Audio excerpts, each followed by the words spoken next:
भाई अगर तुम भी दिल्ली एनसीआर में फ्लैट ढूंढते ढूंढते थक चुके हो और तुम एक बैचलर हो तो शायद तुम्हारी भी वही हालत होगी इस टाइम जो मेरी करीब करीब 1 महीना पहले थी। देखो सीन ये है कि अगर तुम बैचलर हो और तुम स्टूडेंट हो और ऊपर से तुम लड़के हो तो दिल्ली एनसीआर में तुम्हें फ्लैट मिलना उतना ही मुश्किल है क्योंकि at the end of the day कोई ना कोई दिक्कत आई जाएगी जो तुम्हारी नाभि पे तीर मारी देगी। सो आज मैं आपको वो 5 सीक्रेट बताऊंगा जिसकी वजह से मुझे बहुत आराम से फ्लैट मिल गया, शायद आपको भी मिल सकता है। और अगर इनसे भी ना मिल पाए तो भाई रहने दो, तुम क्यों ही हो यहाँ पे। तो क्लैरिटी रखने के लिए इस वीडियो को 2 पार्ट्स में डिवाइड करते हैं। पहले मैं आपको बताऊंगा कि अगर आप किसी ब्रोकर के थ्रू आते हो तो आप कैसे ले सकते हो, और दूसरा मैं आपको बताऊंगा अगर आपको ब्रोकरेज नहीं देनी, आपको खुद से अगर आना है जो कि मैंने किया था, तो आप कैसे ले सकते हो।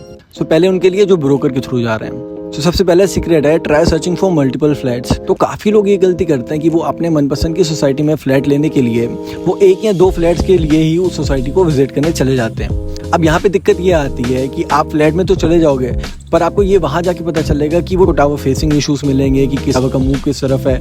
फ्लैट के अंदर घुस के आपको पता चलेगा फ्लैट कुछ अंदर से छोटे होते हैं, कुछ बड़े होते हैं। बट यूजुअली क्या होता है कि कुछ टावर्स होते हैं जो कि सोसाइटी के अंदर ही फेस करते हैं और कुछ होते हैं जो सोसाइटी के बाहर फेस करते हैं। इस तरफ के जो टावर हैं वो सीधा सीधा या तो आगे देख रहे हैं या तो पीछे देख रहे हैं। उनके व्यू भी अच्छे होते हैं क्योंकि ये ग्राउंड की तरफ भी देख रहे हैं और ये बाहर भी देख पाएंगे। बट जो ये वाले टावर हैं उनमें ये दिक्कत आएगी कि ये सोसाइटी के अंदर ही अंदर फेस कर रहे हैं।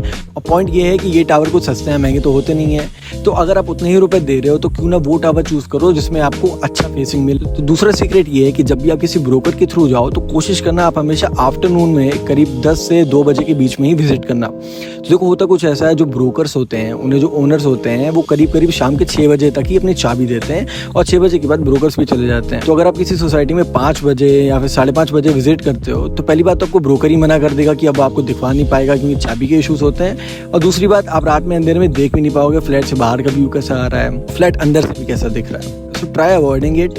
कोशिश करना कि 10 से 2 के बीच में ही जा पाओ, it will be better for you. देखो अगर आप किसी ब्रोकर के थ्रू फ्लैट लेते हो तो उसमें करीब 30 से 40% ही चांस होते हैं कि आपको फ्लैट मिल जाए, क्योंकि यहाँ पे आपके बैचलर होने के इशू आते हैं, स्टूडेंट होने के इशू आते हैं। और सबसे बड़ा इशू ये आता है कि आपको ब्रोकरेज देनी पड़ती है।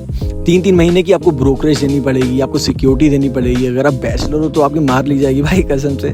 तो मोटा मोटा अवॉइड करना किसी ब्रोकर के थ्रू फ्लैट लेने में। और अगर ले भी रहे हो तो फिर मैंने आपको बता दिया आप कैसे ले सकते हो।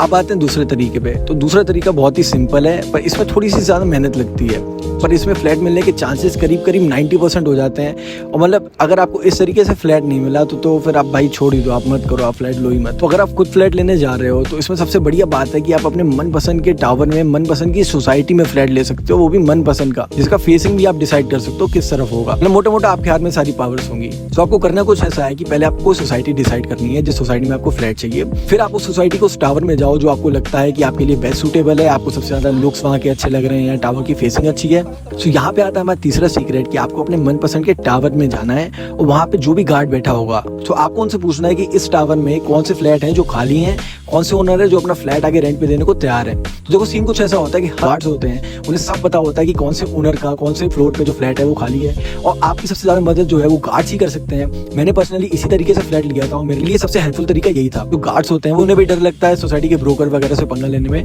तो आप केवल इतना कहना कि देखो हमें तो वैसे भी पैसे देने ही है ब्रोकर को, उससे अच्छा हम आपको पैसे देने थोड़े बहुत जितने भी बनते हो और आप हमें जानकारी दे दो। इतनी देर में गार्ड्स आपको बता ही देंगे कौन से फ्लैट खाली हैं, आपको ओनर का नंबर दे देंगे और आप सीधा ओनर से बात कर लेना। अब आते हैं चौथे सीक्रेट पे। देखो चौथा सीक्रेट बहुत ही सिंपल है, आपको अपने मनपसंद के टावर में जाना है और इस बार आपको गार्ड से नहीं, आपको उस टावर में रह रहे लोगों से बात करनी है। हाँ ऑब्वियसली ये साउंड करने में काफी ऑकवर्ड लगता है कि आपको वहां रह रहे लोगों से बारी बारी पूछना पड़ेगा, बट भाई इस तरीके से फ्लैट मिलने के चांसेस 99% है कि आपको फ्लैट मिल ही जाएगा। तो देखो होता कुछ ऐसा है कि हर सोसाइटी के हर टावर में रह रहे लोगों का एक ग्रुप होता है जिन्हें कहते हैं ओनर्स ग्रुप। सो इस ग्रुप का केवल एक ही ये काम होता है कि इस ग्रुप में जो ओनर्स होते हैं वो एक दूसरे को जानकारी दे देते हैं कि मेरा फ्लैट खाली हो गया या मेरा फ्लैट चढ़ गया, ताकि दूसरे जो ओनर्स हैं वो उनके लिए किराएदार ढूंढ पाए। तो देखो आपको केवल इतना करना है, आपको अपने मन पसंदीदा टावर में जाना है और वहाँ पे 15-20 दरवाजे खटखटा के पूछ लेना कि क्या उनके ओनर्स ग्रुप में किसी ओनर ने अपना फ्लैट लिस्ट किया है कि नहीं। सो 90-95% चांस हो गए कि आपको कोई ना कोई फ्लैट वहाँ पे मिल ही जाएगा। बट एक मिनट, मैंने आपको जो भी 4 सीक्रेट्स बताए हैं आपके मन में अभी भी ये क्वेश्चन डाल रहे होंगे कि आप अभी भी बैचलर हो, अभी भी स्टूडेंट हो, अभी भी सेल्फ एम्प्लॉयड हो, तो अब आप कैसे लोगे। भले आपने ब्रोकर के थ्रू फ्लैट लिया हो या आप खुद लेने गए हो, मकान मालिक से आपको बात करनी ही पड़ेगी और आपको उन्हें बताना ही पड़ेगा कि आप बैचलर वगैरह हो। तो दिक्कत तो घूम फिर के वहीं आ गई कि आप ओनर को बताओगे क्या। सो यही काम आती है अपनी 5वीं और फाइनल ट्रिक, जो कि ये है कि आप जैसी ओनर को अप्रोच करोगे, जैसी आपकी उससे बात होगी, आपको कभी भी ओनर को ये नहीं बताना कि आप सेल्फ एम्प्लॉयड हो या फिर आप बैचलर हो या फिर आप क्या कर रहे हो। तो आप सिंपली ओनर को ये बोलना कि आपकी पढ़ाई हो गई है, या एट मैक्स ये बोल देना कि आप फाइनल ईयर में हो और आप जॉब ढूंढ रहे हो, क्योंकि भले आप कितना भी अच्छा कमा रहे हो, ओनर्स हमेशा उसे प्रीफर करते हैं जिसकी जॉब होती है। सो इस तरीके से मोस्ट प्रोबेबली ओनर जो होता है वो मानी जाते हैं और आपका भी जो होता है फ्लैट सिक्योर हो जाता है। बाकी जॉब तो आपकी जब चाहो आगे लगती रहेगी, नहीं लगती रहेगी, कोई नहीं पूछता, एक बार फ्लैट मिल जाए तो। देखो एक बोनस सीक्रेट या फाइनल सीक्रेट बता के जाता हूँ। तो हमेशा ट्राई करना कि आप अपने से किसी बड़े या किसी रिलेटिव के साथ जो होता है वो रेंट एग्रीमेंट साइन करना, क्योंकि इसमें आपको फायदा ये मिल जाएगा कि आपको ओनर को सिक्योरिटी देने की जरूरत नहीं पड़ेगी, क्योंकि ओनर सिक्योर हो जाता है कि मम्मी पापा के साथ ही रह रहा है। और दूसरा आपको ये फायदा होगा कि जो मैनेजमेंट होगा सोसाइटी का, आपको उनको एक्स्ट्रा पैसे नहीं देने पड़ेंगे, क्योंकि यूजुअली बैचलर्स के 3 से 6 हज़ार रुपए लगते हैं और जो फैमिली के साथ रहते हैं उनके रुपए नहीं लगते, लाइक बिल्कुल भी नहीं लगते। तो ठीक है भाई, ट्राई करना, अगर आपको फ्लैट मिल जाए तो लाख लाख बधाइयाँ, ना मिले तो भाई ऐसा कुछ है नहीं यहाँ पे खास, घर जाओ मजे करो। लाइक कर देना वीडियो, कमेंट वगैरह कर देना। धूप कितनी हो रही है, सुबह सुबह उठ के वीडियो बना रहा हूँ। I just got off the phone with the girl who loves you too. Said you're working